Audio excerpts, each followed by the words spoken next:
Hey everybody, welcome to the next retrospective analysis. This time, it's the Match and Punch Bowl, probably the best game of Wargame that I've played in a long time. For sure. Not because I think I played extraordinarily well or something, but it just was such a roller coaster of emotions. I think a big part of that was just that we played the 5 games basically in a row, so I was somewhat exhausted. Yeah, I honestly didn't expect this to win.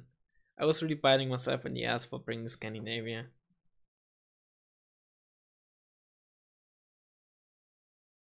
And while it did work out, in the end, and if it kind of, yeah, it did work out. I think I wouldn't bring it again, honestly. But yeah. So my opener actually went pretty well. With a somewhat helicopter-focused opener in Bravo, I completely shut him down here. But I obviously lost position in here. I'm genuinely surprised he pushed here, but I think he just... Nah, he didn't overestimate the speed advantage he has with the Lynxes, but I think he... I don't know, this is just such an awkward push. I think it only really works out if we get it right away at the start. Right, so here, he doesn't really have... No, he literally had no AA. I thought I thought the Bison was the Wolverine, but it wasn't. Huh. He literally has no AA other than his SAS and a Starfighter.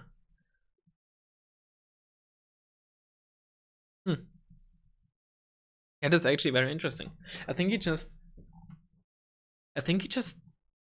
assumed I wouldn't really open with any heavy helicopters, and I'm not saying he's wrong because I tend to not do that. But the one time I do it, I completely shut him down.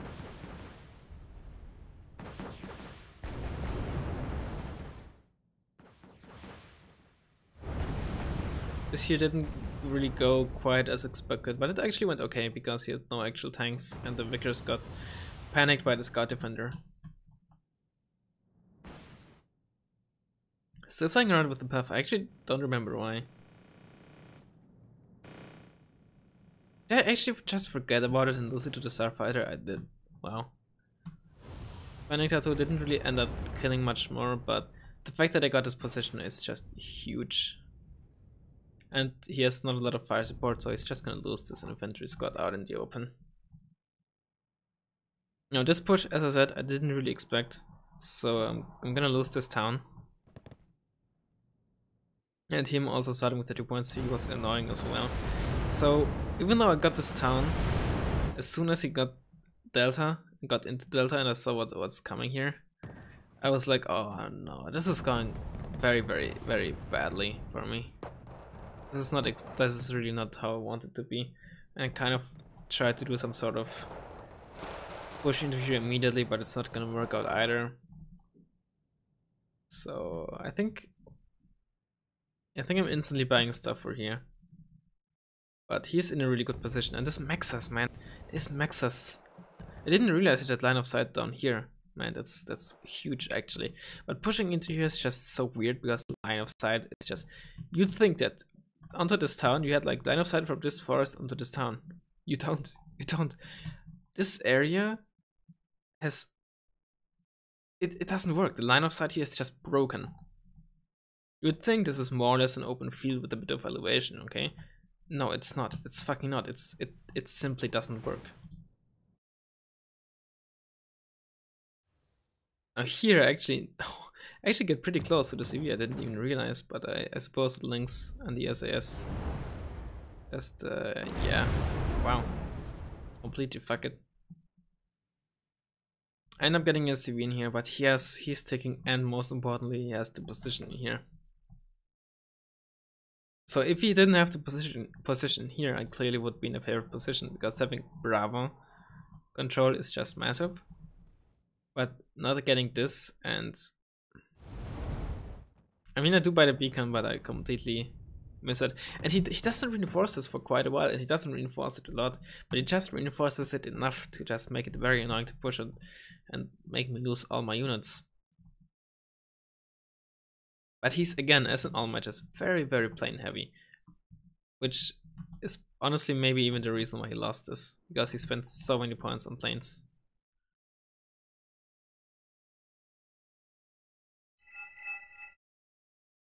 F111C, and then trying to CV snipe, like, I can get it, I can understand why, but he doesn't need to. He has a position here. What he should have done is try to reinforce this, and maybe try push here or something. He has the points advantage. He still has this position Bravo, which is, it's not very nice. Ideally you want this, but it's all you really need, and you don't need more Bravo to push Foxtrot as well. So I think trying to go for the CB snaps, especially since he doesn't have eyes on it anymore, just not the right call. He did try to predict where I'm moving it, and I suppose I got a bit lucky. And if he killed the CB here, he might have simply won the game. But it was just a call that, in my opinion, was not right. He doesn't lose the plane, sure, but not the right call. And here I'm buying a CV just to get that +1 going, and more is buying me time. I honestly don't know if it was the right call. Maybe I should have spent more points here. He doesn't really have a lot here, but like I said, pushing in here is just a pain in the ass.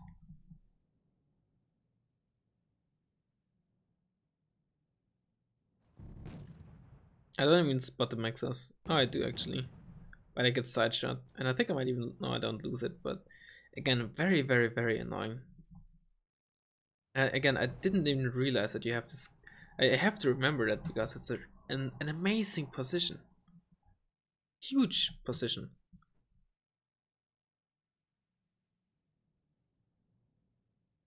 We're basically simultaneously getting the CVs in here. He bought a maxes, which I got pretty low with the RBS 56. Yeah. And then it kind of evolves into a stalemate. And at some point I'm buying the 2-man Scud. I'm really still surprised he put the CV in here. Because he has barely any defense for that. And it's very easy to have something sneak around this, and it's not very unusual that something is gonna sneak around that. I guess, I mean, okay, I can understand why. He probably just wanted to put it where it's not easy to snipe. He doesn't have tank CVs, he has only infantry CVs and cheap CVs, so his idea must have been, my CVs are very easily dying to artillery, so I'm just gonna put them where he doesn't expect them. And it worked out. I didn't expect his infantry CV to be here, and I didn't expect his cheap CV to be in here, which made sniping his CVs very, very hard. As you can see, I'm trying to CV snipe sort of out of desperation, but also sort of because that's honestly the point of the beacon in a way. At least not while I'm like preparing a push. ASF Hornet going very deep. I did lose the automatic earlier. I remember that very early to the voodoo. Still a bit annoyed because my voodoos, whenever I used them down with it, never fucking hit, and his one hit. Greyhound luck. No, just kidding. It's just RNG. It happens. But it also means that he has 2 seed planes, which has to be kept in mind. Yeah, every now and then I should reinforce this for sure. I don't have a lot of stuff, and the CV is actually pretty exposed. Yes, he's trying to do a CV snipe again. I can sort of understand why, but honestly, I'd probably bombed this instead. You must have seen roughly that I bought stuff and where I bought stuff.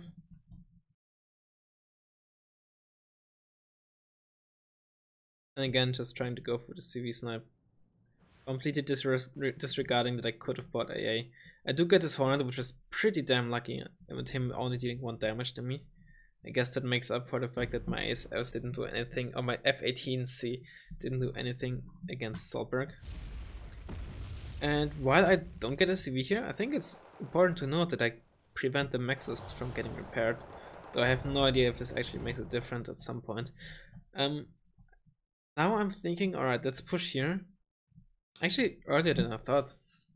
I think at least that I'm not sure if I'm thinking this or if I No, I think I buy this as a reaction to these two squads. I think I'm actually expecting a push. I don't plan on pushing just yet, I believe. I also just bought the Marinega. Basically the plan is hoping he doesn't put a CV in here just yet. Making it busy somewhere else, sneak the Marinega around and snipe the CV with my beacon. No being bought. I think it did sort of pay off. The huge range definitely helps on this map, on this very wide map. Commandos just wrecking my Dragoner because they were always 2v2ing and not 3v2ing, which would have made it a lot easier. I think I still end up winning, but this is actually pretty close. Actually, I think I end up losing, which is quite annoying, but just not the best micro. Him getting in here is also quite annoying. Getting pushed back into Delta is already big enough of a deal. Now potentially losing Foxtrot is it's just not what you want to see, obviously. The Dragoner just not being able to deal with the Aslev. I think it was mainly though because the Aslev killed them while in their transport and resulting in them being panicked. Still a bit annoying, but 30% base accuracy, what do you want to do? CV being landed. I'm actually curious if at some point I spotted, but this being more or less protected by the CVs is a huge deal. I was very close, but I think I ended up thinking he moved it into this direction as opposed to this direction, which is why I never really got it with my beacons, I believe, up until the very end. Left side he bought a Challenger 1 Mark III and a Maxas, and basically he's doing what he should be doing. It's basically perfect. He knows this is just gonna be a stalemate, puts in a CV, forces me to attack into a position, and even if he expects to lose the CV here, I'm gonna lose a lot of points most likely, and there's a chance that I'm not gonna be able to push him out as well. But if I'm gonna push him out, the chances are I'm spending a shit ton of points here, all the while he can push me down here. So looking at this, I definitely say that he's in a better position, but let's not forget I have Eric's in there, and I have also a tank, and with a bit of micro, and if he doesn't use his infantry properly, this can easily look completely different, because he's not moving up his maxes just now, and I still have an MLU up, and I have a beacon. Now he buys 2 sets of AA. There's my recon. Still trying to find a CV. Not even doing a lot of damage to his infantry. There's a bit. But yeah. Not ideal. Now getting into this town I think is key on properly defending this. Oh, this is very... Oh, I nearly got a side shot here. Damn. But yeah, turning the MG up so in case they get into line of sight, they don't shoot at them. The RX was a front shot, but now the Leopard's coming in. Oh yeah, Fennec Tattoo. And the cluster plane. They're both bunched up together. Oh, that's great.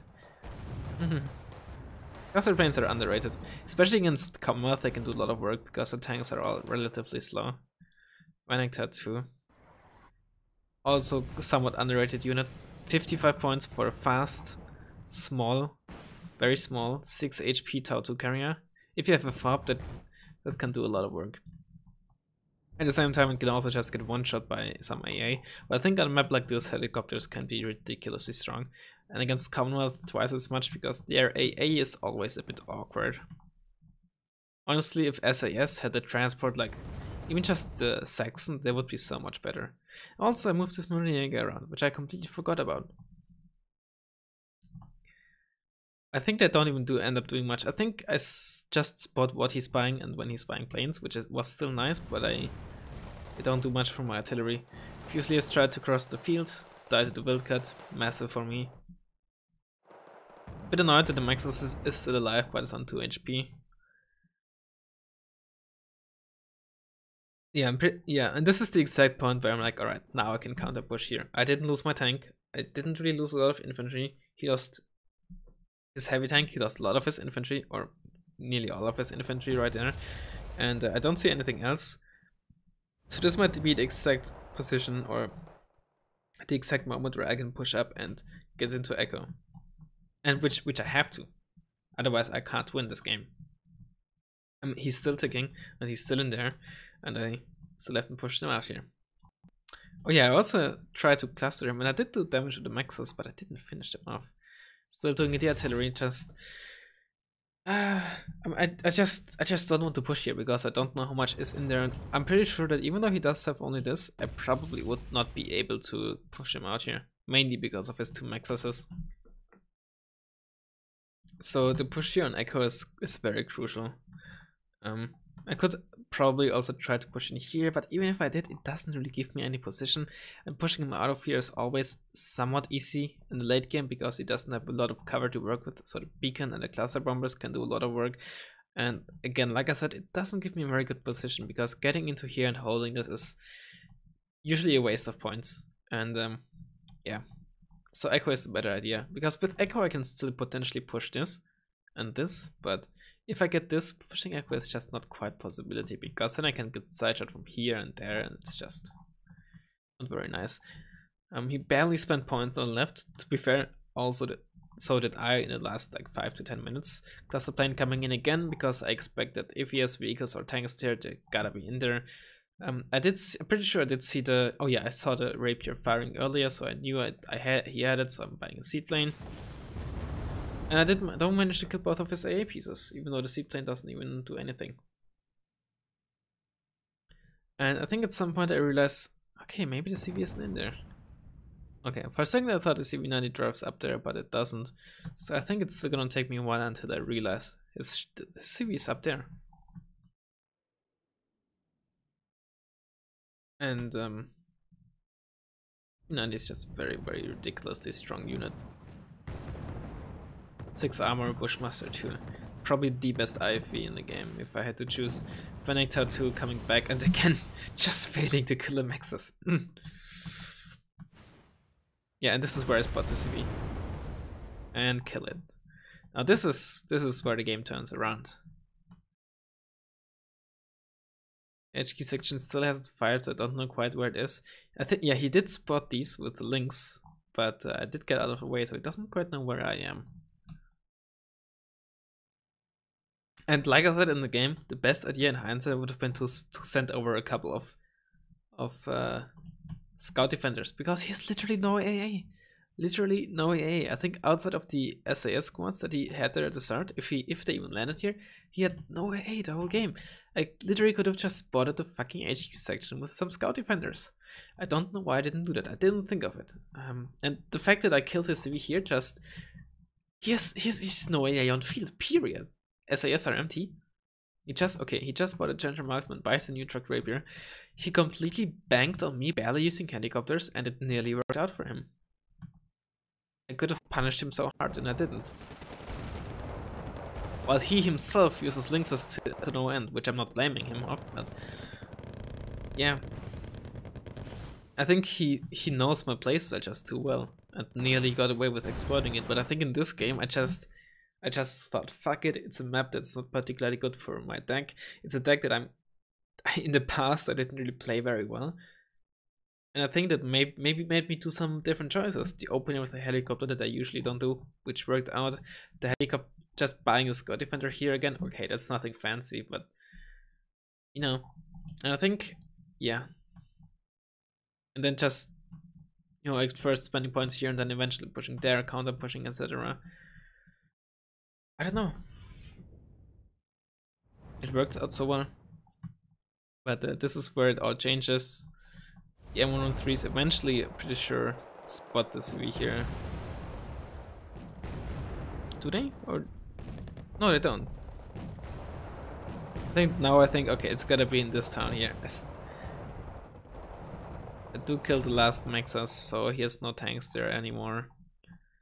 And the fact that he has no real AA means he has no air superiority either, and he very often lives off his air superiority. I saw someone say in the comments in one of the videos that Greyhound spends way too much points on planes, and while I sort of agree, he not rarely wins because of that, because of the air superiority that he has, you know. But at the same time, it can also be his Achilles heel, you know, or Achilles heel, whatever you'd say it, call it in English. Fennec Tattoo surviving because there's fucking 6 HP. It does make quite a difference. CV is still alive here, but it's not saving him just yet. And if it was a +1 till the end, he would probably win. But I think it's clear now that it's mostly a matter of time until I end up killing his CV. And the main issue with pushing here, or the 2-pointers in general, it takes the longest time to reinforce. I mean, sort of for both sides, but for the other side, it's easily twice as long if I had to guess. And now I finally realize, alright, let's just buy some Scout Defenders. Whoopsie. Also just using Glassy Plane here because I can, even if they just panic some infantry. He spots my CV here. Oh, I didn't even realize that. Oh, okay. I was curious as to why he was so accurate with his CV, but I think I didn't realize that he sent a Lynx H7 here to try to spot it.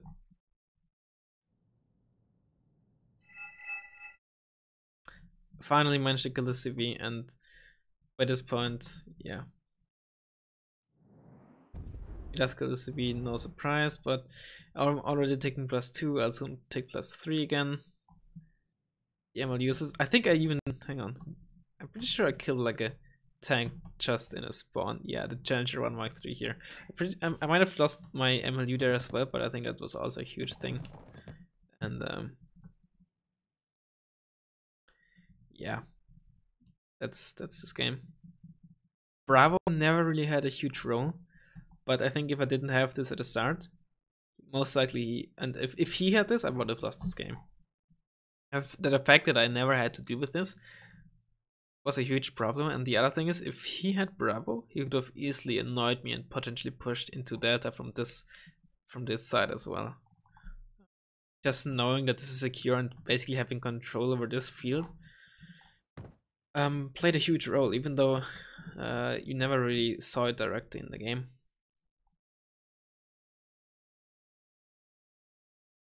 Trying again to sneak around the 2-man Recon squad. I still think they're a bit underappreciated and underestimated. They're not like ridiculously strong, but exceptional stealth goes a long way.